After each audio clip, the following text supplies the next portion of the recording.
Like, I actually like them. I like Jamal as well. He's very in touch with his feelings, and you can tell he actually cares about her. She's actually the problem. Like, she's the problem. But I feel like they can work their problems out. Like, the problems are workable. But you see that Chioma and Paul. What's up, YouTube? Welcome back. For those of you who don't know, my name is Memphis, and for those of you who know, you're welcome back.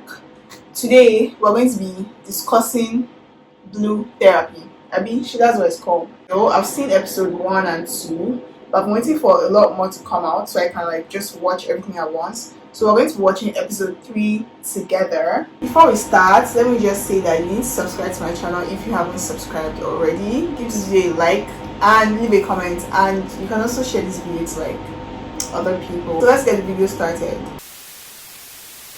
Wine on my body, baby, wine that. Wine on my body, baby, wine that. Wine on my body, baby, wine that. She tell me say now only me, they make a move, they make a feel right now. The title says, "My girl is too loud for my Ghanaian parents." I'm sure it's that bald man that said such. That man is so rude, you guys. Okay, let me start by saying that I may be biased. As everybody does, I hate the bald-headed guy. I've forgotten his name. And I really like, what's her name? The other girl that says, "You have to buy me gifts, you have to take me out." I like her.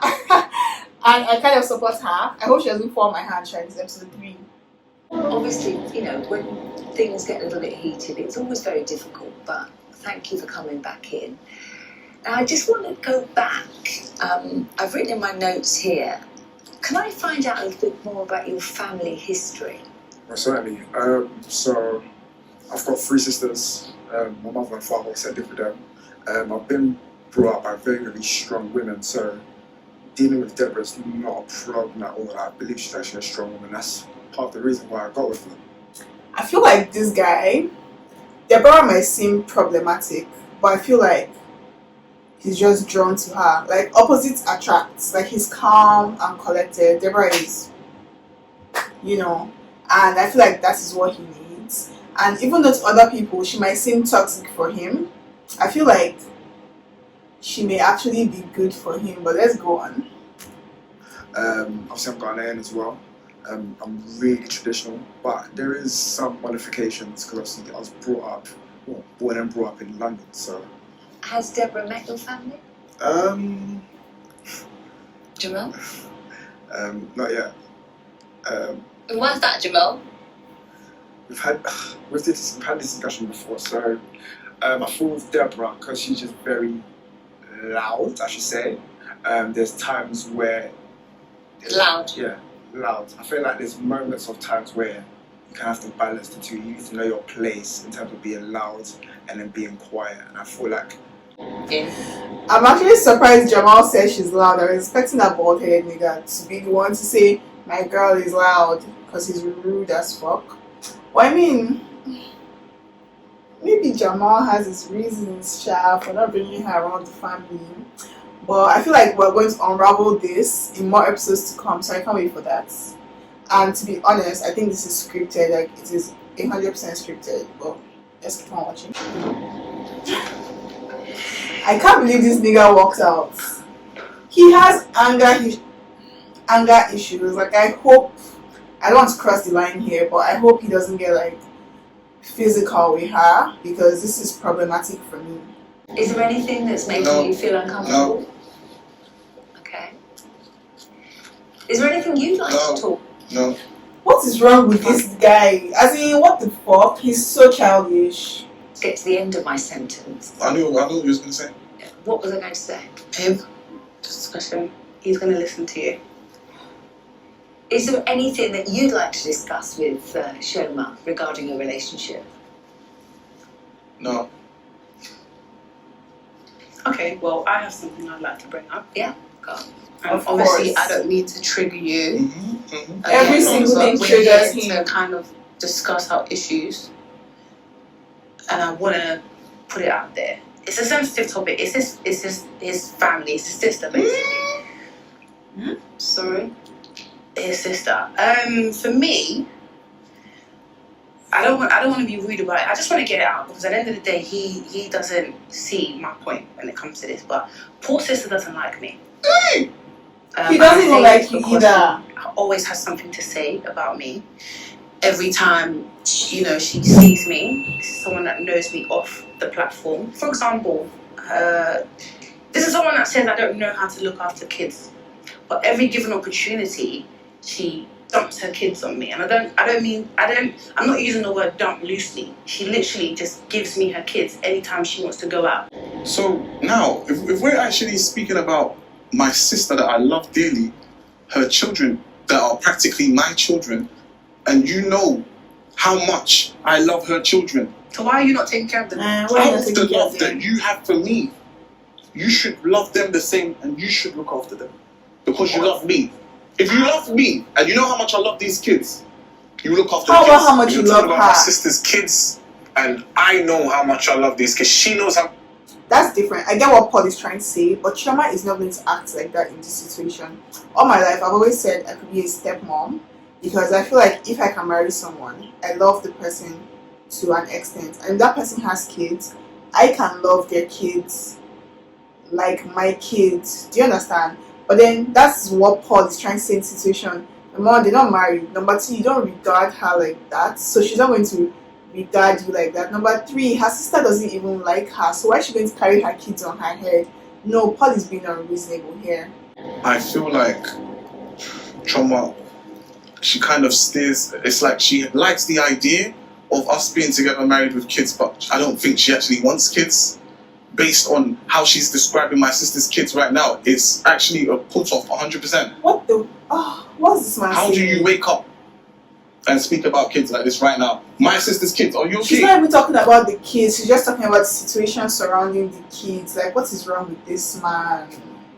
He's so. I'm not disrespecting the children. Now am I disrespecting your sister? I'm about to Exactly. though. That's why we're bringing No, up this point. you're not going to do anything. Let me. And tell me, Jamal, are you allowed to use or touch Deborah's phone? I don't need to. He knows my password. Yeah, I know your password, but I don't. Do I know yours? Guys, let me just say that as a person, personally, I don't have anything to hide, but I'm not in support of my partner going through my phone. I don't even want to go through my partner's phone. Like, why do you want to give yourself unnecessary headache? Yeah, you trust your man or your woman, but like, I don't want to go through my brother's phone or my mom's phone or like, just don't go through anybody's phone. That's their personal shit. So go through my phone. No, don't go through my phone. Okay, you can take my phone, look at my pictures, maybe, but don't go through my text. Like, it's none of your business. I don't have anything to hide, but don't go through my text, and I won't go through your text. Know my password. No, that's a stretch. Like, that's a stretch. Maybe my husband can know my password, but like boyfriend, okay, maybe in their situation, since their trajectory is like towards marriage, maybe, but like I feel like that's a stretch. Knowing my password, like having access to my phone, no, that's too much for me. I'm sorry. Me.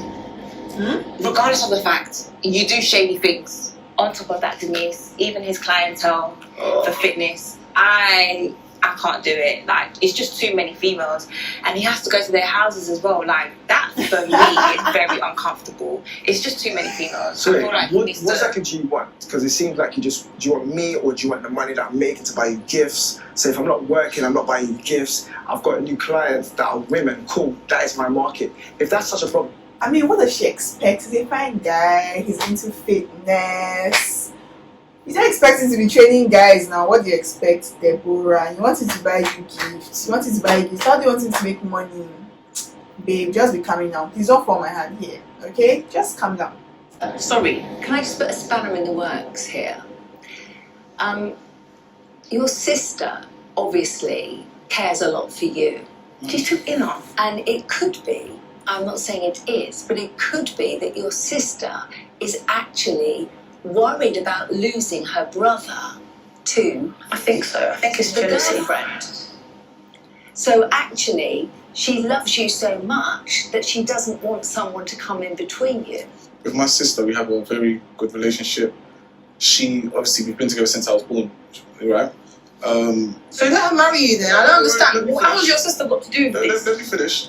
Now, when you really think about it, in theory, she's seen all of my exes. So, you know, she's seen a pattern. She knows what I want out of a relationship. She knows what I want in terms of goals. So, obviously, if I'm going to pick a long term... So are you trying to say that Chioma is not what you want? Like, your sister has seen that Chioma is not the one for you? If so, then Chioma should pack her bags and go in, because you're a terrible person. And anyway, it's easier said than done, right? It's easy for everyone to like castigate Chioma and say, why haven't you left this man? But honestly, they've been together for 3 years. Like, it's not easy to just up and leave someone you've been together for that long. So I just hope, I don't want to say let him change, because I don't believe people change. Genuinely, I do not believe people change. But like, I just hope he can adjust and treat her better and like become a better person for her. And if not, I hope she can find the liberty to like actually get up and leave. It's going to take time, but like, I just pray she makes the right decision. And then we can move on to heal the world. Choma, you need healing. I need healing. Huh? I need healing from who? From your sister? From yourself. No, let me tell you something. I will heal perfectly if you stop her from coming to the house. Honestly, I won't complain again. If I don't have to see your sister again, maybe I'll accept Christmas and our wedding day because we're getting married, then she doesn't, I won't have an issue with that. Honestly, true to God. If you can do that for me, babe, then I'm fine. Since you don't want to listen. Babe. Pardon? Paul would have an issue with it. Well, then he's not taking into account what I am saying. Babe. His sister hates me. Babe. And he thinks that it's normal. Babe, you need healing, babe. Go away, man, because you're not listening to me. The fact that she's bringing us here and she keeps on bringing it up, those are the type of things that she needs to deal with within herself. Deborah has this unrealistic view on relationships. Like, I just don't understand, like, who's in her ears, her family, social media. Like, she's never actually experienced one. This is her first chance to actually experience one.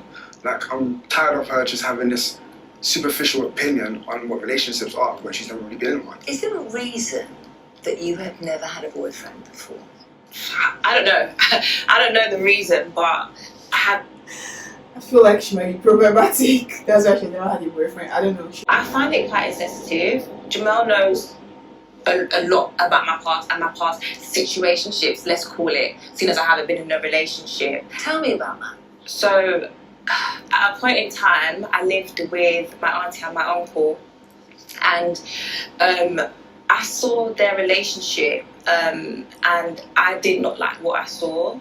I saw that my auntie would do everything for her husband, from the finances, from washing his clothes, the housework. And for me, she didn't want that for herself. I kind of vowed to myself, like, that's not a relationship. I don't want to ever be that the woman doing that in a relationship. I 100% understand where she's coming from, and now I get why she's doing, why she's the way she is with the must take care of me, you must buy me gifts, you must do this, you must do that. Like, I totally understand it. And for that reason, I'm very particular about how I want my guy to be. And actually, to answer your question, I think that's why my previous situationships, let's call it, hasn't worked. Man, I'm sorry for making you feel like that, but I feel like just coming from that place, I definitely understand it. I feel like now we need to think about a solution to move forward. That's why we're here. And that's why I obviously brought her to therapy as well, because I feel like it's great for both of us, but as individuals as well, like, we're still in a relationship, correct? But there's still things that we deal with as individuals. Like emotions and dealing with particular things, past traumas and situationships. And I've always been that safe space for her. She's been my peace of mind. And vice versa. And I feel like we're at our best when we actually understand what we're saying. I really like this couple, and I feel like their problems are minuscule compared to Chioma and that her nigger. Like, I like them. They're young. She's very like quirky and shit. Like, I actually like them. I like Jamal as well. He's very in touch with his feelings, and you can tell he actually cares about her. She's actually the problem. Like, she's the problem. But I feel like they can work their problems out. Like, their problems are workable. But you see that Chioma and Paul. On my way here today, like, we actually want to move past this. I see Deborah potentially being my wife. That's why I'm Aww. doing crazy things. Like I'm working bonkers. Like there's numerous things that I have aspirations for ourselves, and just continuously building. I don't trust him. Sorry, I'm sorry to say that. I'm really sorry to say. I know What's wrong you're trying to with be this girl? sensitive, and I appreciate that, babe. But at the same time, I'm not entirely happy, if I'm honest. Deborah is problematic. No, that is problematic. But I still like her. Like actually, still like her, and I feel like they can 100% work it out. But Paul is just a terrible guy. He is I found the word. Paul is a narcissist, and he's childish. He's petty. He's annoying. Like I don't know how Chima has lasted 3 years with that man. Like I swear I've been with someone like that and it couldn't last 6 months. Anyway guys, we've come to the end of this video. Don't forget to give a thumbs up, leave a comment and subscribe to my channel if you haven't already. See you guys in the next episode. Bye.